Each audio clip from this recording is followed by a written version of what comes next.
Hello everyone, first of all welcome to YouTube channel. In this video हम discuss करने वाले हैं एक new chapter carboxylic acid start करने वाले हैं। BSc second year third sem organic chemistry. देखो, इससे पहले हमें पता है फिजिकल और इनऑर्गेनिक केमिस्ट्री वाली कंप्लीट हो चुकी हैं एंड जो ऑर्गेनिक केमिस्ट्री का भी यूवी स्पेक्ट्रोस्कोपी चैप्टर कंप्लीट हो चुका है। वो चैनल प्लेलिस्ट में जाकर आप चेक कर सकते हो। कुछ बीएससी सेकेंड ईयर के स्टूडेंट्स ने रिक्वेस्ट किया था कि उनके एग्जाम्स आने वाले हैं तो आपका जल्दी से ऑर्गेनिक केमिस्ट्री का भी सिलेबस कंप्लीट हो जाए, तो मैं ट्राई कर रही हूँ कि आपका एग्ज़ाम से पहले आपका सिलेबस कंप्लीट हो जाए ऑर्गेनिक का भी। ठीक है, अब हम चैप्टर स्टार्ट करने वाले हैं आपका कार्बोक्सिलिक एसिड। देखिए, कार्बोक्सिलिक एसिड चैप्टर है क्या। देखो, टू टर्म नाम से ही पता चला। एक तो इसमें टर्म है कार्बोक्सिल, देखो कार्बोक्सियल, इस टर्म को ही आप स्प्लिट कर लीजिए। देखो, कार्बोक्सियल टर्म हो गया एक तो, एंड सेकंड टर्म हो गया यहाँ पे हाइड्रोक्सिल। देखो, दो टर्म से मिलके बनाए आपके कार्बोक्सियल और हाइड्रोक्सियल। ठीक है, कार्बोक्सियल हाइड्रोक्सियल से, कार्बोक्सियल का मतलब है कोई भी कार्बोनियल ग्रुप, जैसे कार्बोनियल ग्रुप हो गया आपके पास सी डबल बॉन्ड वो है, मतलब डिफरेंट टाइप के कार्बोनिल ग्रुप आ सकता है। वो एसिड क्लोराइड हो सकता है, एल्डिहाइड हो सकता है, एस्टर हो सकता है, इसके डेरिवेटिव हो जाएंगे तो कार्बोनिल ग्रुप है। प्लस हाइड्रोक्सिल मीन्स क्या हो गया, ओ, इस दोनों को कंबाइन कर देंगे तो क्या बन गया, सी डबल बॉन्ड ओ, क्या बन गया ये कार्बोक्सिलिक एसिड। ठीक है, तो ये तो आपको सिंपल। कार्बोक्सिलिक एसिड क्या होगा, वन और क्या होता है, एसिड्स होती हैं। डिफरेंट टाइप के हो सकते हैं, टू टर्म्स हो सकती हैं। एलिफेटिक हो सकता है, एरोमेटिक हो सकता है। एलिफेटिक मीन्स सिंपल चेन्स के अंदर होगी, और एरोमेटिक होगा मीन्स रिंग आ जाएगी वहाँ पे, रिंग के साथ में, जैसे ये है। ठीक है, तो सिंपल आपको बताना चाहिए कि कार्बोक्सिलिक एसिड है क्या। सिंपल एक टाइप का एसिड है, किससे मिलके बना है, क्या फॉर्मूला होता है इसका। फिर आपका जो सिलेबस में स्टार्टिंग में दे रखा है नोमेनक्लेचर, उसमें क्या होता है, नेमिंग करनी होती है आपको आईयूपैक सिस्टम के अकॉर्डिंग, तो आप इजीली कर सकते हो, कोई हार्ड नहीं है वो, तो आप देख सकते हो नेमिंग। तो जैसे सिंपल हमें पता OH के लिए हम वैसे ओइक लगाते हैं लास्ट में, जैसे अल्कोहल के लिए ओ लगाते हैं ना, जैसे सिंपल HCOOH देते हैं आपके पास, सिंपल कंपाउंड है। आईयूपैक ने क्या हो जाए इसका, मीथेनोइक एसिड। डिफरेंट यहाँ पे CH3 होता तो इथेनोइक एसिड, ऐसे डिफरेंट चेन के साथ आप ऐसे कर सकते हो। ठीक है, अब देखिए, ये तो नेमिंग आप कर सकते हो। अब हमारे पास आता है कि जो acidic character of carboxylic acid, कई बार क्या होता है कि 2 मार्क्स में पूछ लेते हैं आपसे, क्या एसिडिक करैक्टर, एसिडिक करैक्टर पूछ लेते हैं आपसे कार्बोक्सिलिक एसिड का।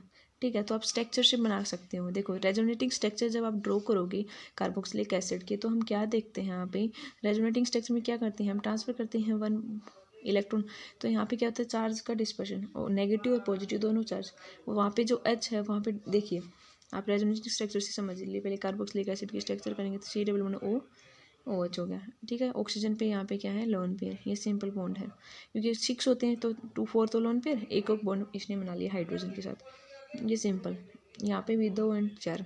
अब ये डबल बॉन्ड जैसे यहाँ पे ट्रांसफर होगा, और ये लोन पेयर यहाँ पे होगा, तो यहाँ पे रेजोनेटिव स्ट्रक्चर को हम एरो से शो करते हैं ऑलवेज। ठीक है, ये क्या हो जाएगा आपके पास, ये लोन पेयर यहाँ पे ट्रांसफर हुआ है, तो जैसे ये हमने यहाँ पे क्या है, तो ये नेगेटिव चार्ज आ गया, और यहाँ पे डबल बॉन्ड आ गया, ये हो गया OH। एक लोन पेयर तो है इस पे, और क्या चार्ज आ गया, पॉजिटिव। ये तो सिंपल एक रेजोनेटिव स्ट्रक्चर होगी 1 2 सेकेंड में। ठीक है, तो आप यहाँ क्या देख रहे हो कि यहाँ पे सेपरेशन हो रहा है चार्ज का, पॉजिटिव भी और नेगेटिव भी, दो चार्ज का सेपरेशन हो रहा है। देखो, अगर आपसे ये पूछ लिखे 1 और 2 दोनों स्ट्रक्चर में कौन सा ज़्यादा स्टेबल है, सेकंड वाला। इसमें देखो, जितनी ज़्यादा आपका चार्ज का सेपरेशन है वो स्ट्रक्चर ज़्यादा स्टेबल होती है। एक हम देखते हैं रेजोनेंस हम वैसे क्यों बनाते हैं, सिंपल आपको पता होना चाहिए। देखो, एक स्ट्रक्चर होती है ना कॉम्प्लेक्स, कोई भी कंपाउंड की, वो एक्सप्लेन नहीं करती सारी प्रॉपर्टी, तो हमें डिफरेंट टाइप ऑफ स्ट्रक्चर्स को ड्रॉ करना पड़ता है with the help of resonance. ठीक है, रेजोनेंस में क्या करते हैं, हम एटम को मूव नहीं करते, ओनली इलेक्ट्रॉन मूव करते हैं 1 पोजीशन टू अनदर। ठीक है, देखिए, अब देखिए, हम रेजोनेटिंग स्ट्रक्चर देख लिया अपने 2। अब ये देखो, इससे अगर आप यहाँ पे करो, ये प्रोटॉन है, ये लो, नेक्स्ट स्ट्रक्चर अगर इक्विलिब्रियम ब्रेक करें हम, तो ये कह सकते हैं H पॉजिटिव, और ये कार्बोक्सिलिक आयन, जैसे यहाँ पे R कोई अल्काइल ग्रुप है, सिंपल आप मान सकते हो यहाँ पे R, तो ये क्या हो जाएगा, RCOO नेगेटिव। ठीक है, तो हम क्या देख रहे हैं यहाँ पे, देखो ऑक्सीजन है यहाँ पे हाइड्रोक्सिल ग्रुप का, इसके ऊपर क्या है, कैरी कर रहा है पॉजिटिव चार्ज। ठीक है, तो यहाँ पे जो इलेक्ट्रॉन पेयर OH बन गया ज़्यादा ऑक्सीजन की तरफ ही है, तो इसके कारण डिस्प्लेसमेंट हो सकता है इलेक्ट्रॉन पेयर का, तो हाइड्रोजन OH बॉन्ड है ना, ये ब्रेक हो सकता है यहाँ पे H पॉजिटिव में और O नेगेटिव में। ठीक है, और एक O नेगेटिव था, एक बन गया कार्बोक्सिलेट आयन बन गया। तो मीन्स देखो, एसिड की तरफ बिहेव करना, रिलीज कर दिया इसने H पॉजिटिव, तो हम एसिडिक करैक्टर कैसे एक्सप्लेन करते हैं, जो H पॉजिटिव को डोनेट कर पाए, तो यहाँ पे भी रिलीज हो रहा है H पॉजिटिव, तो मीन्स एसिडिक करैक्टर होता है कार्बोक्सिलिक एसिड का। आप इसके रेजोनेटिव स्ट्रक्चर ड्रॉ करके एक्सप्लेन कर सकते हो कि वो कैसे आपका रेजोनेटिंग स्ट्रक्चर में हो रहा है। तो सिंपल हम एसिडिक कैरेक्टर भी COOH का बता सकते हैं। आप डिफरेंट इसके और भी रेजोनेटिंग स्ट्रक्चर बन सकती हैं। वैसे एक बार तो लोन पे हमने यहाँ पे अगर सेकंड बार फिर से करें तो ये नेगेटिव यहाँ पे आ जाएगा, इसका ट्रांसफॉर्मेशन वो आप सिंपली कर सकते हो। तो ये कार्बोक्सिलेट आयन की स्ट्रक्चर होगी। ठीक है, तो रेजोनेंस स्टेबलाइजेशन में ये स्ट्रक्चर ज़्यादा कॉन्ट्रीब्यूशन करेगी कंपेयर टू इसके। तो जितनी ज़्यादा आपकी स्टेबलाइजेशन इंक्रीज हो रही है कार्बोक्सिलेट आयन की, ठीक है, तो डिसोसिएशन हो रहा है यहाँ पे कार्बोक्सिलिक एसिड का, तो H+ में ब्रेक, तो एसिडिक कैरेक्टर को एक्सप्लेन कर रहा है।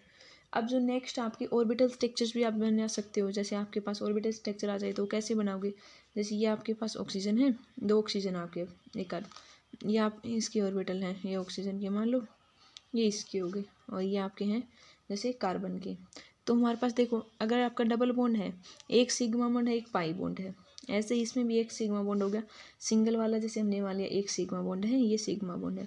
अब ये जो ओवरलैपिंग होगी, ये कौन सा मान लिया हमने, पाई ऑर्बिटल है। ऐसे ही इसके लोब्स वाले, ये हमने मान लिया पाई ऑर्बिटल है। तो इसके लोब इससे भी इंटरेक्ट कर सकती हैं वैसे, और इस वाले के लोब ऊपर वाले से। तो ये कार्बन और ऑक्सीजन की जो p ऑर्बिटल हैं उनकी आप ओवरलैपिंग भी दिखा सकते हो।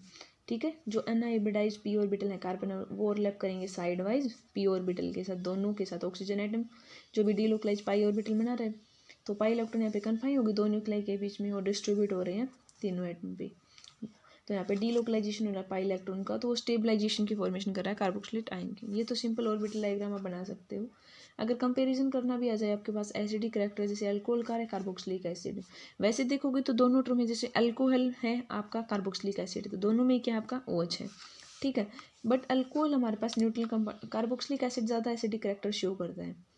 ठीक है, आप रेजोनेंस की स्ट्रक्चर की हेल्प से उसको एक्सप्लेन कर सकते हो। कार्बोक्सिलिक एसिड डिसोसिएट भी हो जाता है to form H+ and form कर लेता है कार्बोक्सिलेट आयन। लेकिन जो अगर आपका एक तो अल्कोहल है आपका, देखो इसको आप ब्रेक करोगे तो क्या हो जाएगा R+, ये हो जाएगा RO-। अगर इसमें से RO- प्लस में H+, और एक आपका जब कार्बोक्सिलिक एसिड को ब्रेक कर रहे हो तो एक ROCOO- प्लस में H+, दोनों में H+ ब्रेक हो रहा है। बट ये इन दोनों में आप देखोगे तो कौन सा ज़्यादा स्टेबल, RCOO- ज़्यादा रेजोनेटिंग स्ट्रक्चर की फॉर्मेशन हो रही है, बट RO- नहीं कर रहा रेजोनेंस, ये तो रेजोनेंस नहीं कर रहा, दैट मीन ज़्यादा स्टेबल है। तो RCOO ज़्यादा एसिडिक होता है कंपेयर टू अल्कोहल। कई बार 1 मार्क्स में क्वेश्चन भी पूछ लेते हैं कि अल्कोहल और एसिड में कौन ज़्यादा एसिडिक कैरेक्टर शो करता है और वाई, रीज़न भी एक्सप्लेन करो। तो आपको पता होना चाहिए कि कैसे सिंपल आप रेजोनेटिंग स्ट्रक्चर से एक्सप्लेन कर सकते हो। जैसे कई बार क्या होता है कंपैरिजन करना आ जाता है, जैसे कंपैरिजन करना आ जाए आपके पास कार्बोक्सिलिक एसिड का और फिनोल का। ठीक है, एसिडिक स्ट्रेंथ जैसे फिनोल की पूछ लिया कार्बोक्सिलिक, तो फिर उसमें भी आपको पता है, देखो फिनोल में कैसे करोगे, आपका फिनोल ये होता है OH, अगर आपका H बाहर निकालोगे तो यहाँ पे क्या हो जाएगा O- प्लस में H, phenoxide ion. Simple carboxylic ले रहे हो तो उसमें क्या हो जाएगा नेगेटिव प्लस है। एक तो आप इसकी रेजोनेटिंग स्ट्रक्चर ड्रॉ करोगे, एक इसकी।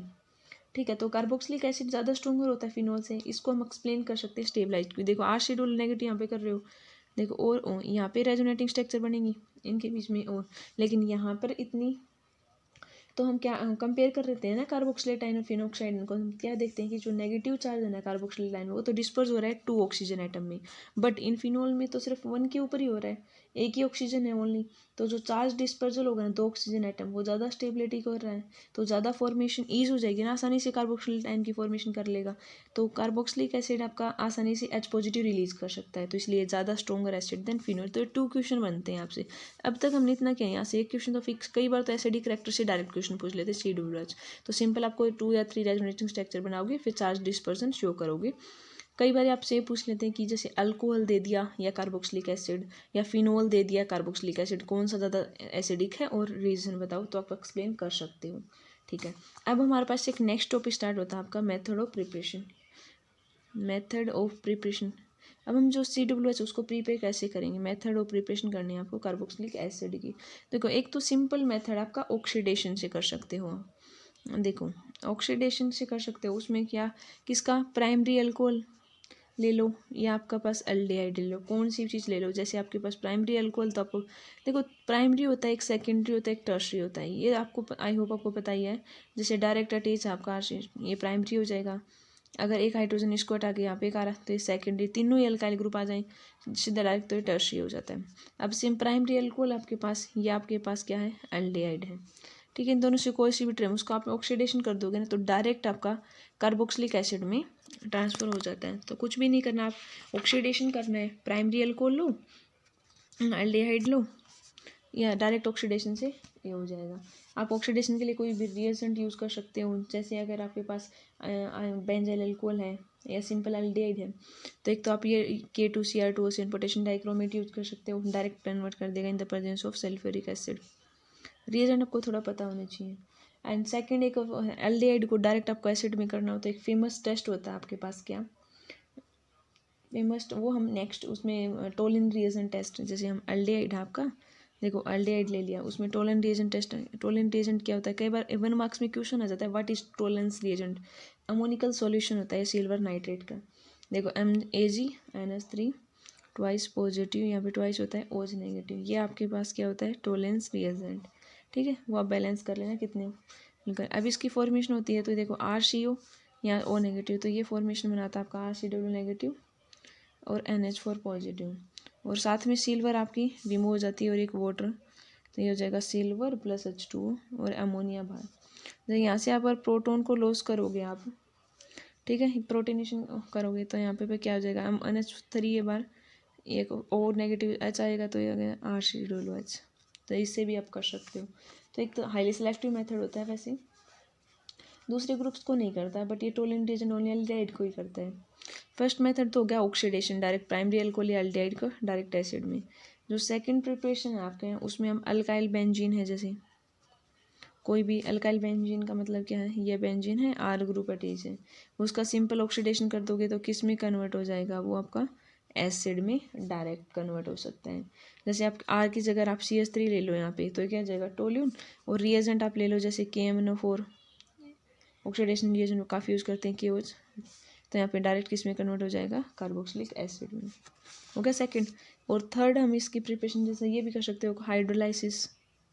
हाइड्रोलाइसिस कर दो आप जैसे नाइट्राइल का, नाइट्राइल मीन्स क्या होता है RCN, हाँ नाइट्राइल ले लिया, उसमें अपने वाटर डाल दो आप, इसको ब्रेक करोगे H पॉजिटिव OH नेगेटिव, तो यहाँ पे H प्रोटीनेशन, तो यहाँ पे क्या हो जाता है RCOOH प्लस में एमोनिया बाहर निकल जाती है। तो सिंपल जैसे प्रिपरेशन का 3 मार्क्स में क्वेश्चन आ जाता है कई बार, तो बुक्स में वैसे आपके 9 से 10 प्रिपरेशन दे रखे हैं, बट आप अगर एग्जाम पॉइंट ऑफ व्यू से कर रहे हो तो 3 to 4 कर सकते हो। 3 to 4 कोई भी प्रिपरेशन कर लो जो आपको ईजिली लगे। जैसे हाइड्रोलाइसिस नाइट्राइल वाली है, अल्काइल बेंजीन का हाइड्रोलाइसिस है, डायरेक्ट ऑक्सीडेशन कर सकते हो, तो आप ये कर सकते हो इसके लिए। इसमें अगर मैग्नीशियम करना चाहो तो वो भी कर सकते हो, कुछ भी नहीं है, सबसे ईजी है। RC ट्रिपल बॉन्ड है, देखो अब ये ट्रिपल बॉन्ड H पॉजिटिव पर टेक करेगा। देखो हम मैकेनिज्म भी करके दिखा देते हैं आपको। यहाँ पे क्या है, देखो RC ट्रिपल बॉन्ड N है, ये आपका है प्रोटोन, अब ये ट्रिपल बॉन्ड इसके ऊपर जाएगा, ठीक है। तो यहाँ पे ये यहाँ पे टेक, तो RC इसने इसके ऊपर अटैक किया, तो डबल बॉन्ड यहाँ पे क्या है NH है, ये NH आ गया यहाँ पे, और कार्बन अटैक, तो यहाँ पे इसके ऊपर क्या आ गया पॉजिटिव चार्ज। जब इसका हाइड्रोलाइसिस कर रहे हो तो क्या है H2, ऑक्सीजन के ऊपर है लोन पेयर, तो अब लोन पेयर इस पे ट्रांसफर करेंगे, जिसके पास इलेक्ट्रॉन होते हैं वहीं जाता है किसी, तो यहाँ पे H2, तो H2 यहाँ पे आके अटैच होगा, तो क्या टर्म बन जाएगी आपकी RCOH। देखो ऑक्सीजन पे पॉजिटिव, इसने यहाँ पे ट्रांसफर लोन पेयर, यहाँ पे क्या था आपके पास डबल बॉन्ड, ये NH, इतना हो गया। अब उसका आगे फिर से करेंगे तो क्या आ जाएगा RC, ये ऑक्सीजन के ऊपर और लोन पेयर है आपके H, और डबल बॉन्ड ये NH इसके ऊपर, ये लोन पेयर नहीं यहाँ पे इस प्रोटॉन को ले लेगा, ये बॉन्ड यहाँ पे ट्रांसफ़र हो जाएगा, ठीक है। तो ऑक्सीजन का पॉजिटिव इसने न्यूट्रल कर देगा, यहाँ पे नेगेटिव आ गई, तो ये OH हो गया, डबल बॉन्ड NH2 हो गया, ये आपका आ गया पॉजिटिव चार्ज, इतना कर ये लोन पेयर यहाँ पे फिर से ट्रांसफ़र होंगे तो किसकी फॉर्मेशन हो जाएगी RC डबल बॉन्ड OH, यहाँ पॉजिटिव और NH2, ठीक है, इक्विलिब्रियम रिएक्शन है। अगर आगे फिर से करोगे तो NH2 का फिर से हाइड्रोलाइसिस रिएक्शन होगी, तो यहाँ पे एसिड बाद में कार्बोक्सिलिक एसिड की फॉर्मेशन हो जाएगी। तो आप हाइड्रोलाइसिस ऑफ नाइट्राइल कर सकते हो। And second method of preparation कैसे कर सकते हो, hydrolysis acid derivative. Acid derivative means कि आपका एसिड, जैसे ये एसिड क्लोराइड हो सकता है आपके पास, एनहाइड्राइड हो सकता है आपके पास, एस्टर हो सकता है, माइड हो सकता है, RCONH2, इनमें से कुछ भी यूज कर लो आप, डायरेक्ट हाइड्रोलाइसिस करके वाटर ऐड करो, एसिड की फॉर्मेशन। फॉर एग्जांपल आपने एसिड क्लोराइड ले लिया, उसमें आपने क्या कर वाटर ऐड कर दिया, तो क्या फॉर्मेशन हो जाएगी, देखो RCO Cl है, यहाँ पे H पॉजिटिव और OH नेगेटिव। तो क्या हो गया, H पॉजिटिव Cl कंबाइन होंगे तो क्या, और ये इसके साथ तो यह हो जाएगा RCOOH प्लस में HCl। डायरेक्ट आप कर सकते हो तो ये हो जाएगा hydrolysis of acid derivative as acid, chloride, anhydride, कुछ भी ले लो। अब देखिए हमने 4 प्रिपरेशन कर ली, अब हम कर लें 5th carbonation of Grignard reagent. देखो ग्रिग्नार्ड रिएजेंट क्या होता है, RMgX। कार्बोनेशन में इसमें हमें CO2 ऐड करनी है इसमें, ठीक है, कार्बन डाइऑक्साइड का डिकम्पोजिशन। देखो सिंपल आप क्या ले लो, ग्रिग्नार्ड रिएजेंट ले लिया हमने RMgX, उसमें हमने डाल दिया CO2, ईथर की प्रेजेंस हो रही, तो यहाँ पे क्या कॉम्प्लेक्स बन जाएगा, डायरेक्ट अटैच हो जाएगा RCOOMgX। हाइड्रोलाइसिस करो इसको नेक्स्ट, तो क्या हो जाएगा RCOOH, MgOH बाहर निकल जाएगा, कार्बोक्सिलिक एसिड की फॉर्मेशन हो जाएगी। R की जगह आप कुछ भी ले सकते हो, CS3 भी हो सकता है, वो C2H5 भी हो सकता है, कुछ भी, ठीक है। तो एक रिएक्शन हुई होगी carbonation of Grignard reagent, 5th preparation. 6th करना चाहो तो आप ये भी है आपके पास, जैसे malonic ester and acid acetic ester synthesis. उसमें क्या करते हो आप, जैसे मेलोनिक एस्टर लिया आपने, देखो मेलोनिक एस्टर की स्ट्रक्चर होती है CH2, 2 ester group, C11O C2H5 2 sodium ethoxide presence ले ली, जैसे R1 ने मान लो आप for example, Na positive RO negative होता है। यहाँ पे क्या करोगे, नेक्स्ट जब रिएक्शन करोगे तो Na यहाँ पे अटैच हो जाएगा, एक H है वो ROH के साथ कंबाइन हो जाएगा, तो क्या फॉर्मेशन हो जाती है, तो आपके पास हो जाती है NeCH, एक H बाहर निकले, RO नेगेटिव से तो अल्कोहल बाहर निकल गया, क्या बच गया Na और NaCH, यहाँ पे C11O C2H5, ये हो गया 2, ठीक है। अब उसकी रिएक्शन करवाओगे अल्काइल हैलाइड के साथ में, तो Na और X combine, Na positive X negative, NaX बाहर R यहाँ पे आ जाएगा, तो क्या हो जाएगा RCH C11O C2H5 2। अब इसमें जब आप फिर से NaOH डालते हो तो आपके पास अल्कोहल की फिर बाहर निकल जाएगा, तो यहाँ पे आ जाएगा RCH C11O, यहाँ पे अल्कोहल की जगह Na आ जाएगा 2। जब इसको फिर से HCl के करोगे तो NaCl बाहर, तो यहाँ पे एसिड की फॉर्मेशन हो जाएगा RCH C11OH 2। अगर आपको हीट करोगे इसको आगे तो ये ब्रेक हो जाएगा RCH COOH RCH2 और प्लस में है आपका C2। तो आप ये ऐसे कर सकते हो मेलोनिक एस्टर सिंथेसिस से भी। देखो हमने 6 रिएक्शन कर लिया, अब 7th कर लेते हैं। वैसे 10th दे रखी है, हमने 7th कर लिया, आप इनमें से कोई भी 4 कर लेना, 3 या 4, वो सफिशिएंट आपके एग्जाम के लिए। एक देखो हमने फेमस रिएक्शन आपने देखी होगी, कोच रिएक्शन, 1 मार्क्स में आ जाए KOCH, ठीक है, कोच रिएक्शन होती है। उसमें क्या करते हैं हम, अल्कीन लेते हैं, इसको कार्बोहाइड्रोक्सिलेशन ऑफ अल्कीन भी बोल देते हैं, दूसरा नाम इसका क्या होता है, कार्बोहाइड्रोक्सिलेशन रिएक्शन, कोच रिएक्शन होती है। इसमें क्या करते हैं, अल्कीन लिया आपने सीधा, जैसे सिंपल टू हमने क्या ले लिया अल्कीन, उसमें आप कार्बोक्सिल CO और वाटर ऐड कर दो, प्रेजेंस लेते हो आप फॉस्फोरिक एसिड H3PO4, वो टेम्परेचर रेंज होती है 573 से 673, लाइक प्रेशर आप देख लेना कितना। तो आपके डायरेक्ट क्या कम किसकी फॉर्मेशन होती है, कार्बोक्सिलिक एसिड, ये बन जाता है यहाँ से CH3 CH2 COOH। इस रिएक्शन को हम कोच रिएक्शन बोलते हैं। अल्कीन में COH2 और डायरेक्ट इसकी कार्बोक्सिलिक एसिड में फॉर्मेशन। आई होप आपको समझ आया होगा। Thanks for watching my channel.